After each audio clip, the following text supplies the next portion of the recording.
নিজের আশ্রয়ের জায়গায় নিজের অধিকার বজায় রাখতে সেই বাড়ির ছেলেকে খুন করে ফেলবে, এটা কষ্টকল্পিত।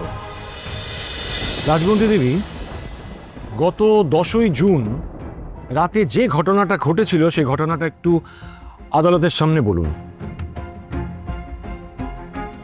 সেই দিন সন্ধেবেলায় আমি আমার বন্ধু মৃত্তিকার বাড়িতে ছিলাম। আমরা বন্ধুরা মিলে পড়াশোনা করছিলাম। ওর বাড়ি গঞ্জের বাজারের দিকে, গ্রিন পার্কে। পড়া শেষ হতে হতে প্রায় রাত 9টা বেজে গেছিল।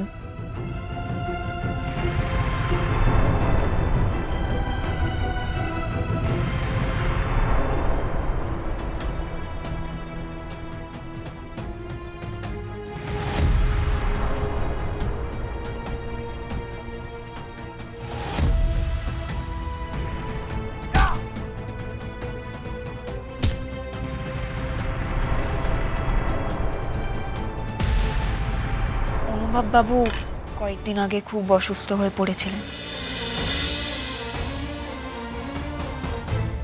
মাথায় একটা সার্জারি হয়েছিল। ওনার মাথায় আবার চোট লেগেছে বুঝে আমি ওনাকে একা বাড়ি ফিরতে দিইনি। আমার মনে হয়েছিল কাউকে ওর সাথে যাওয়া দরকার। তাই আপনি ওনাকে ওনার বাড়ি অবধি পৌঁছতে গেছিলেন, তাই তো? হ্যাঁ। আচ্ছা রাজবন্তী দেবী, আপনার বিরুদ্ধে অভিযোগ রয়েছে যে আপনি সঞ্জীব আর ওই জগা নামে গুন্ডাদেরকে কাজে লাগিয়েছিলেন অনুভব বাবুকে খুন করার জন্য। এই ব্যাপারে আপনি কি বলবেন? স্যার, ওদের আমি চিনি না। তোকে যত দেখি তত অবাক হয়ে রে লাজু। উঠে দাঁড়িয়ে এত স্টেডিলি তুই এত কথা বলছিস কি করে? আচ্ছা, ওই জেঠুমনির উকিলটাই নিশ্চয়ই তোকে সব শিখিয়েছে। জেঠুমনি ভেবেছে বড় উকিল লাগিয়ে তোকে বাঁচাতে পারবে। পারবে না, কেউ পারবে না। আচ্ছা, জগা আর সঞ্জীব কেন মিথ্যে বলে আপনাকে বিপদে ফেলবে বলুন তো? কি কারণ হতে পারে? সে আমি জানি না। আমি ওদের এর আগে কখনো দেখিনি। সেই রাতেই আমি ওদের প্রথম দেখলুম। ইউর অনার, এটাই সমস্ত ঘটনার সারসংক্ষেপ। আমার মক্কেল লাজবন্তী বিশ্বাস একটি দরিদ্র প্রান্তিক পরিবার থেকে উঠে আসা মেয়ে, শুধুমাত্র মেধার জোরে, যার একসময় পড়াশোনা বন্ধ হয়ে গেছিল।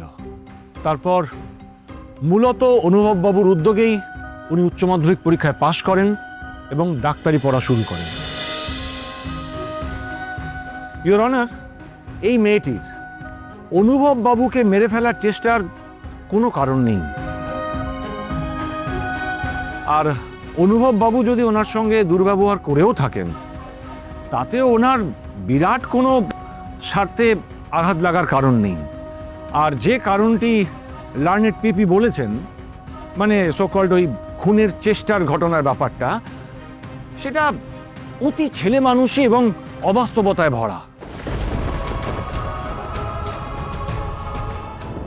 ইউর অনার, একটি মেয়ে যে তার অনাত্মীয়ের বাড়িতে নিজের আশ্রয়ের জায়গায় নিজের অধিকার বজায় রাখতে সেই বাড়ির ছেলেকে খুন করে ফেলবে, এটা কষ্টকল্পিত।